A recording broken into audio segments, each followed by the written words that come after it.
and it is day 177 of the second Trump administration. And tonight, new inflation numbers are confirming what many economists have predicted, that Trump's tariffs would drive prices higher and higher. Mexican President Claudia Sheinbaum said on Wednesday that she and Canadian Prime Minister Mark Carney had agreed to strengthen trade collaboration.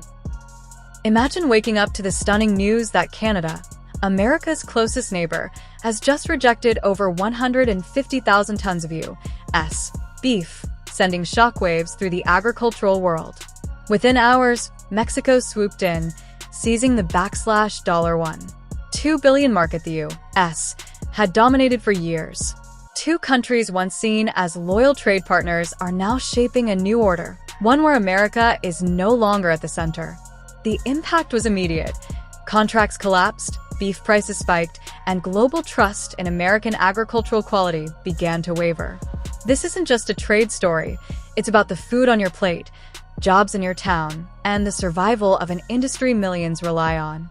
The chain reaction started in July 2025, when tensions between the Trump administration and Canada reached a breaking point. Washington, already wrestling with high food prices and fragile supply chains, announced a 35% tariff on Canadian imports, including beef, grains, and dairy. Supporters framed it as protecting U.S. farmers and regaining leverage, but in the agricultural heartlands, optimism was scarce. Farmers asked, with tariffs already high, would Canada keep trading with us? The answer came fast. Less than a week later, Canada's Parliament passed Bill C-202, giving Ottawa the power to ban agricultural imports from any country deemed a threat to domestic food security, with the U.S. topping the list. Overnight, decades of trust dissolved. Grocery chains scrambled for replacements, meatpacking plants braced for layoffs, and foreign competitors saw a golden chance to replace American goods not just in Canada, but across Asia and Europe. Mexico's rapid takeover of Canada's beef supply was more than a trade swap. It was a warning. If this pattern continues, U.S. farmers could lose more markets, more jobs, and more influence, driving prices higher for consumers and shaking the national economy. The question now, was this Canada's calculated defense, or America's biggest agricultural misstep in decades? It was never officially announced, but the intent was obvious. Canada's abrupt rejection of more than 150,000 tons of American beef was a direct retaliation against Washington's latest trade policy. The impact was immediate and severe. Shipments destined for Canadian markets were left stranded in cold storage facilities across Texas, Nebraska, and Kansas, leaving key agricultural states in disarray. Some meat processing plants were forced to scale back or temporarily shut down, while U.S. consumers faced a strange contradiction. Beef prices continued to climb despite an oversupply within the country. The optics were damaging. Conversations began swirling. If Canada refuses to put American beef on its shelves, what does that imply about the quality of the product at home? But Canada's decision was far more strategic than a simple act of revenge. Ottawa was sending a clear message. It would no longer depend on a trading partner that repeatedly used economic ties as a bargaining chip whenever political disputes arose. Canadian farmer associations, long frustrated by this pattern, argued that national food supply chains couldn't be dictated by short-term political maneuvers or one-sided foreign leverage. Bill C-202 was the embodiment of that stance, fortifying Canada's agricultural sector while securing the ability to determine its own long-term food security strategy. For many American farmers, particularly in states like Kentucky, the move was a crushing blow. They had hoped Washington would defend their livelihoods with the same resolve Canada had just shown. Instead, politics dictated markets, and markets abandoned them. What had once been a stable agricultural partnership now stood divided by restrictive trade barriers. The most striking development wasn't just the closed border, it was Canada's next step. Turning to Mexico, once a secondary supplier, Canada sought a reliable alternative. If this new alliance solidifies, it could permanently reshape North American trade, leaving the U.S. sidelined in a market it once dominated. If someone had predicted just a few years ago that Mexico would replace the United States as Canada's primary beef supplier, the idea would have seemed laughable, impossible even. Yet here we are, watching that exact scenario unfold in real time, so quickly that many U.S. farms and livestock businesses were blindsided. Contracts they once took for granted slipped into the hands of their southern competitor almost overnight.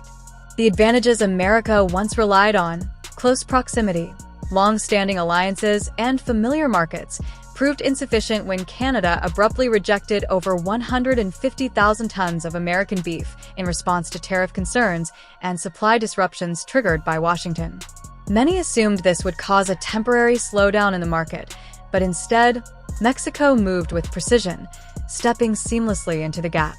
The irony is undeniable. Two nations that once looked to the United States as the anchor of North American trade are now working together to reshape the very supply chain America built. During the first half of 2025, as tensions between the US and Canada escalated, Mexico was already laying the groundwork. Media reports framed the phone calls between Canada's Prime Minister and Mexico's President as routine diplomacy, but insiders recognized them as the start of a strategic realignment. Soon after, bilateral meetings on agriculture, beef standards, and quarantine procedures accelerated at an astonishing pace.